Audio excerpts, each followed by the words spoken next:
तर नमस्कार सर्वांना, स्वागत आहे तुमचं आमच्या गावाकडच्या ब्लॉगमध्ये। सकाळी सकाळी ना नाश्त्याला संध्याकाळचा शिळा भात फोडणीला घातलेला आणि बरोबर फोडणीचा भात खायला बसलो सगळेजण आणि इंस्टाग्रामला ना फोडणीच्या भातावरूनच जोक आला। तर काय म्हणे मुंडे साहेब घरोघरी भेसळ सुरू आहे। रात्रीचा उरलेला भात सकाळी फोडणी देऊन पुलावच्या नावाखाली जबरदस्ती खायला घालतात।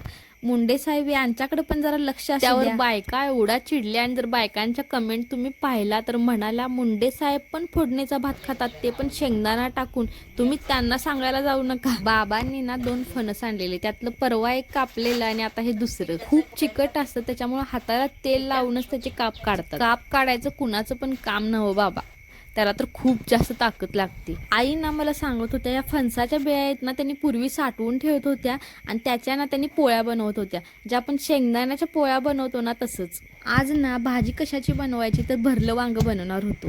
शेंगदाण्याचं कूट बनवून घेतला आणि खोबरं लसूण व्यवस्थित खलबत्त्यात चेचून ना त्याच्यामध्ये चटणी मीठ टाकून तो मसाला वांग्याचे काप करून त्याच्यामध्ये व्यवस्थित भरून घेतला आणि झणझणीत असं भरलं वांग केलं। मग अशी जे शेंगा काढत होतो ना आम्ही, जेवढे महिनाभरासाठी शेंगदाणे लागतात ना तेवढेच आम्ही शेंगा फोडून ठेवतो। संध्याकाळी वातावरण आमच्याकडे असं होतं, आमच्याकडे पाऊस तर खूप कमी आहे बाबा। संध्याकाळी चटपटीत ओली भेळ बनवली, त्याच्यामध्ये कांदा टोमॅटो कोथिंबीर फरसाणा चिंचेचा कोळ टाकला आणि भेळ खूपच मस्त झाली। या सगळेजण भेळ खायला। तर चला आजसाठी एवढंच, भेटूया पुढच्या व्हिडिओमध्ये, तोपर्यंत धन्यवाद।